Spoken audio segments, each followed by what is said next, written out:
अस्सलाम वालेकुम स्टूडेंट्स। आज हम जिस टॉपिक के बारे में डिस्कस करने जा रहे हैं वो है role of metabolites in plants. Metabolites का प्लांट की लाइफ में क्या रोल है, साथ में इसके हम कुछ कैरेक्टर्स और टाइप्स के बारे में भी देखेंगे और फिर उन टाइप्स की एग्जांपल्स हैं, उनका प्लांट्स की लाइफ में क्या फंक्शन होते हैं वो भी डिस्कस करेंगे। सबसे पहले हम देखते हैं व्हाट इज़ मेटाबोलाइट्स। इनके मेटाबोलाइट्स हैं क्या। बेसिकली जो मेटाबॉलिज्म के एंड प्रोडक्ट मीन के जो केमिकल रिएक्शंस होते हैं उनके जो एंड प्रोडक्ट्स होते हैं उन्हें हम क्या कहते हैं, मेटाबोलाइट्स। मोस्टली ये टर्म मेटाबोलाइट्स जो है that is use for smaller molecule, इनके छोटे मॉलिक्यूल्स के लिए यूज़ होती है, जो बाद में आपस में जॉइन होकर लार्ज मॉलिक्यूल्स भी बना देते हैं।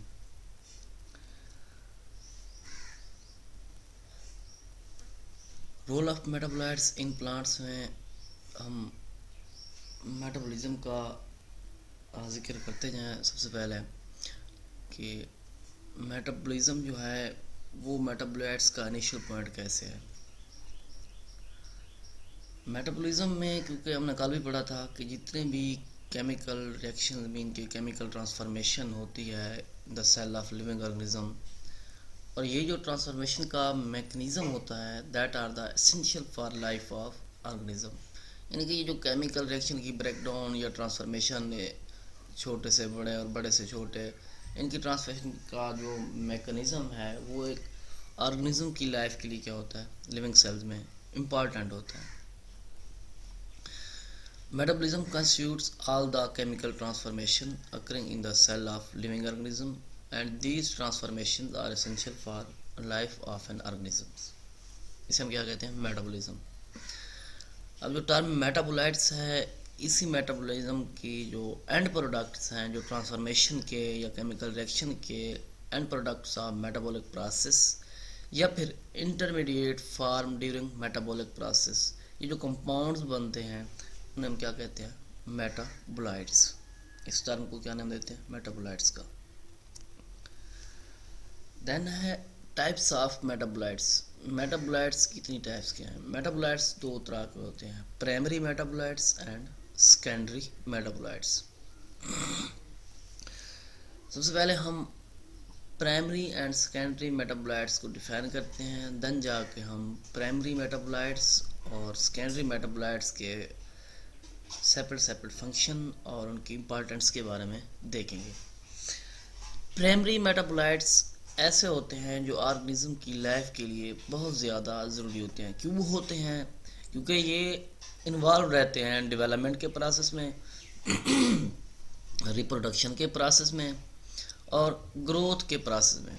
जितने भी ऑर्गेनिज्म हैं उनकी ग्रोथ और रिप्रोडक्शन एंड डेवलपमेंट का प्रोसेस जो है वो प्राइमरी मेटाबॉलिज्म से लिंक करता है। इसलिए ये क्या है, essential for survival of an organism.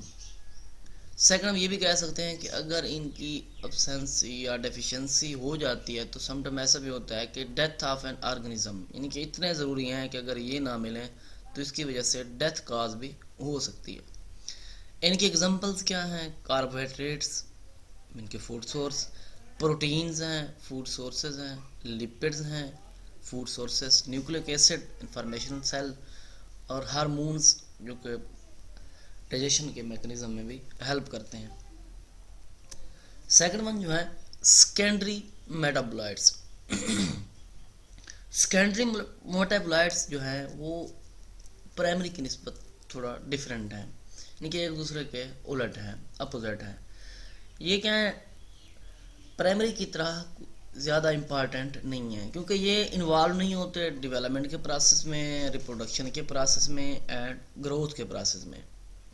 अगर इन मेटाबोलाइट्स की कमी भी हो जाती है, डेफिशिएंसी हो जाती है या एब्सेंस हो जाता है या लैक ऑफ सेकेंडरी मेटाबोलाइट्स, तो इसकी वजह से ऑर्गेनिज्म की डेथ वगैरह काज नहीं होती। इनकी एग्जांपल जो है atropine, flavonoids, cyanogenic glycosides and phytic acid. अब ये एग्जांपल जो हैं इनका क्या रोल है ये भी आपको बताता जाऊँ। ये एट्रोपाइन जो है that is the prescribe medicine, in किसी दूसरी मेडिसिन के साथ इसका भी इस्तेमाल किया जाता है। किस काम के लिए? Use to treat the symptoms of low heart rates, या फिर रिड्यूस सेलिवेशंस, या ब्रोंकियल सिक्रेशन को जो है रिड्यूस करते हैं बिफोर सर्जरी। इनके समटाइम अलान भी यूज़ की जाती है, समटाइम किसी दूसरी मेडिसिन के साथ भी यूज़ की जाती है। सेकंड वन जो है फ्लेवोनाइड्स। फ्लेवोनाइड्स क्या हैं? फ्लेवोनाइड्स जो है that are the powerful antioxidant agents. करते क्या हैं? रेगुलेट करते हैं सेलुलर एक्टिविटी को and cause oxidative stress on your body. इनके सिंपल ये भी कह सकते हैं they help your body functions more efficiently while protecting it against everyday toxins and stress। इनके प्रोटेक्ट भी करते हैं, एंटीऑक्सीडेंट है। थर्ड वन जो है सियानोजेनिक ग्लाइकोसाइड्स। ये क्या हैं? ये भी क्या है? केमिकल कंपाउंड्स हैं जो कि खुराक पे मुश्तमिल होते हैं, जो खुराक में पाए जाते हैं। और जब खुराक को हम चबाते हैं या उसकी डाइजेशन का प्रोसेस होता है तो ये हाइड्रोजन साइनाइड्स रिलीज़ होते हैं। और यही जो चबाने का चेविंग का मैकेनिज़्म है या डाइजेशन का मैकेनिज़्म है, ये क्या करता है? हाइड्रोलाइसिस करता है सब्सटेंस की, और हाइड्रोलाइसिस के नतीजे में साइनाइड क्या करता है? रिलीज़ कर देता है। फोर्थ वन जो है जिसे हम कहते हैं फैटिक एसिड। ये एक सीड में पाया जाने वाला एक नेचुरल सब्सटेंस है। इसका काम क्या है? Empire absorption of iron, zinc and calcium and many promote mineral deficiency, यानी कि डेफिशिएंसी को इम्प्रूव करता है। इसे भी हम सिंपली जो है एंटी न्यूट्रिएंट्स कहते हैं। क्या कहते हैं? Anti nutrients. अब प्राइमरी मेटाबोलाइट्स जो हैं हमने कहा था कि that are the involve in growth and metabolism. तो ये प्लांट्स में कैसे हैं involve? That are the important role in plant metabolism and essential for existence. कुछ ऐसे भी हैं जो प्राइमरी मेटाबोलाइट्स हैं that are the precursors of secondary metabolites. अब जो प्राइमरी मेटाबोलाइट्स की एग्जांपल्स हमने डिस्कस किए हैं उनके फंक्शन भी देखते हैं कि उनके रोल क्या हैं। सबसे पहले जो है कार्बोहाइड्रेट्स। कार्बोहाइड्रेट्स क्या है? एक एनर्जी रिच कंपाउंड है। किससे? स्टार्च हो गया, सुक्रोज हो गया, ग्लूकोज हो गया, ग्लाइकोजन वगैरह हो गए, या सेलुलोज, या फिर structural component like cellulose. Second one जो है न्यूक्लिक एसिड। न्यूक्लिक एसिड को देखें तो इंफॉर्मेशनल मॉलिक्यूल में इनके डीएनए या आरएनए। प्रोटीन्स देखें तो containing essential amino acid Jain होते तो प्रोटीन्स बनती हैं। लिपिड्स एसेंशियल ऑयल्स वगैरह बनाने में। अब कार्बोहाइड्रेट्स का क्या रोल है? कार्बोहाइड्रेट्स है क्या चीज़? That are the polyhydroxy aldehyde and ketone, जिसे हम सिंपली डिफाइन करते हैं। इनके केमिकल स्ट्रक्चर जो है कार्बोहाइड्रेट्स का रिजेंबल करता है एल्डिहाइड से, कीटोन से और अल्कोहल से।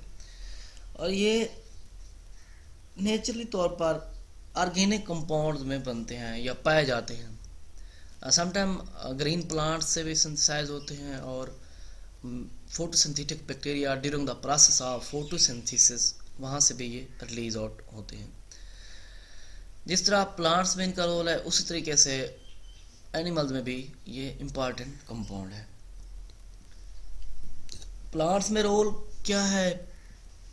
वया स्क्रोज फॉर्मेशन। सबसे पहले जो उसका रोल है वो है रेस्पिरेशन। प्लांट जो है कार्बोहाइड्रेट्स को स्टोर करते रहते हैं और एनर्जी के मकसद के लिए उसे बर्न आउट कर देते हैं, और इस प्रोसेस क्या कहते हैं? Cellular respiration. अब यहाँ पर क्या है, जो carbohydrates during the process of photosynthesis के दौरान जो भी बनी थी वो क्या है, प्लांट्स अपनी पावर, अपनी प्लांट लाइफ को देने के लिए वो इसको क्या कर लेते हैं? ब्रेक डाउन कर देते हैं और अपने लिए यूज़ कर लेते हैं। सेकंड जो है स्ट्रक्चरल कंपोनेंट्स मीन के सेलुलोज जो है इनका स्ट्रक्चरल रोल भी है। सेलुलोज क्या है? The polymers of beta D glucose, और ये प्लांट सेल्स में इम्पॉर्टेंट स्ट्रक्चरल कंपोनेंट है। और जो प्लांट की सेल वाल है, मेजॉरिटी जो है plant cell wall that is form from cellulose, इस स्ट्रक्चरल कंपोनेंट से बनती है। थर्ड रोल जो है energy sources, carbohydrates metabolic pathways के ज़रिए या एंजाइम के एक्शन के ज़रिए जब इसकी ब्रेकडाउन की जाती है तो ये भी क्या है? एक एनर्जी का सोर्स है, एनर्जी प्रोवाइड करती है।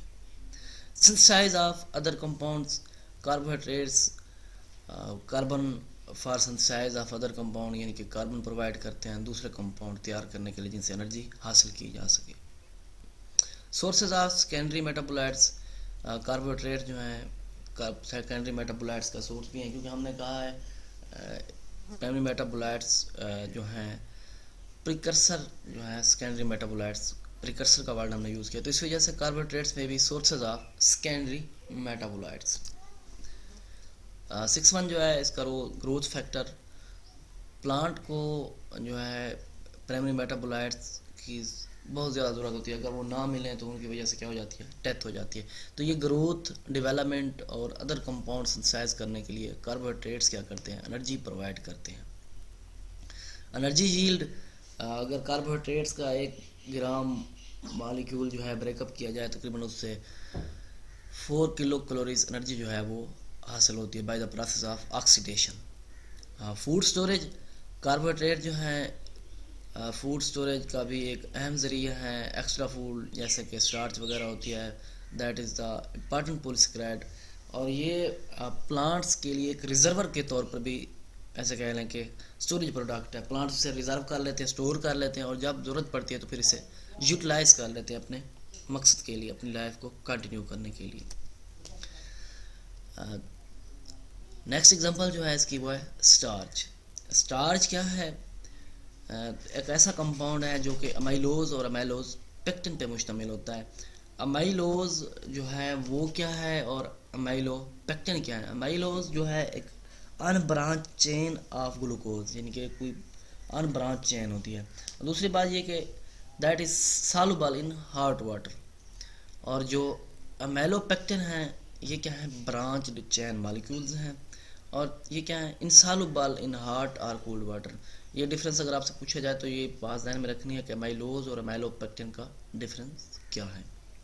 दूसरी बात ये कि that is the white in colour, और इसकी कोई खुशबू वगैरह नहीं होती, ऑर्डरलेस पाउडर है ग्लूकोज की तरह सा, mostly use as a reservoir, या ऐसे कह लें कि फूड स्टोरेज इन प्लांट्स। कहाँ मौजूद होता है? फ्रूट्स में भी है, रूट्स में भी है, ट्यूबर्स में भी है, सीड्स में भी है, जैसे पोटैटो वगैरह यहाँ पर भी मौजूद होते हैं। अगर स्टार्च जो है आयोडीन के साथ इसे मिक्स किया जाए तो इससे ब्लू कलर हासिल किया जाता है। अगर इसकी हाइड्रोलाइसिस की जाए स्टार्च की तो काफ़ी सारे ग्लूकोज के मॉलिक्यूल भी प्रोड्यूस होते हैं। नेक्स्ट जो है वो है सेलुलोज। सेलुलोज क्या है? ये भी एक इम्पॉर्टेंट पॉलीसेकेराइड्स है जो प्लांट्स में इसका स्ट्रक्चरल रोल है। इसकी जो कॉटन जो है that is the pure form of cellulose. ये भी क्या है? इनसॉल्युबल इन वाटर होता है। प्लांट्स को क्या देता है? रिजिडिटी, यानी कि प्लांट की सेल वॉल जो है क्या है? स्ट्रक्चरल कंपोनेंट्स यानी कि सेलुलोज से बनती है। तो इस तरह से स्ट्रांगर बॉन्ड जो है ग्लूकोज के मॉलिक्यूल्स में बनते हैं, जिसकी वजह से सेलुलोज का मॉलिक्यूल जो है हार्ड, इनके आसानी से उसे ब्रेकअप नहीं कर सकते, तोड़ नहीं सकते, कि so much stronger bond are present between glucose molecule in cellulose which make cellulose so hard to break. दूसरी बात ये कि सेलुलोज जो है जितने भी प्लांट अर्थ पे मौजूद हैं उनके ऑल सेल्स में, जितने भी सेल्स हैं वहाँ पर मौजूद होता है। क्यों मौजूद होता है? क्योंकि ये एक ऑर्गेनिक मॉलिक्यूल्स हैं। कहाँ पे? अर्थ, ऑन द अर्थ सरफेस। ये क्या है? और इसकी भी हाइड्रोलाइसिस की जाए तो ये भी क्या है? ग्लूकोज के मॉलिक्यूल्स प्रोवाइड करता है। फिर है थर्ड वन हेमीसेलुलोज। हेमीसेलुलोज जो है वो सेलुलोज की एक मॉडिफाइड फॉर्म है। ये भी क्या है, स्ट्रक्चरल कंपोनेंट, इसका प्रोसेस भी क्या है, स्ट्रक्चरल कंपोनेंट में इन्वॉल्व होता है, cell wall formation. It coats and cross link cellulose fibre in the primary wall of plant cell, यानी कि प्लांट सेल की प्राइमरी वॉल में एक सेलुलोज के साथ एक क्रॉस लिंक के तौर पर ये भी क्या होता है, जुड़ा होता है, यानी कि हेल्प कर रहा होता है। नेक्स्ट जो है पेक्टिन कंपाउंड, ये क्या है, एसिडिक पॉलीसेकेराइड्स होते हैं, किसी से मुश्तमिल होते हैं 1,4 linked alpha D galacturonic acid residue. ये इसके क्या है, रेजिड्यू कंपाउंड्स हैं। पेक्टिन जो है ये सेलुलोज और हेमीसेलुलोज में एक नेटवर्क, यानी कि उसमें जुड़े हुए होते हैं, क्या करता है, उनको एडिशनल स्ट्रेंथ प्रोवाइड करता है एंड हाइड्रेशन टू प्लांट, जो प्राइमरी वाल होती है उसको क्या करते हैं, provide hydration to plant primary वाल।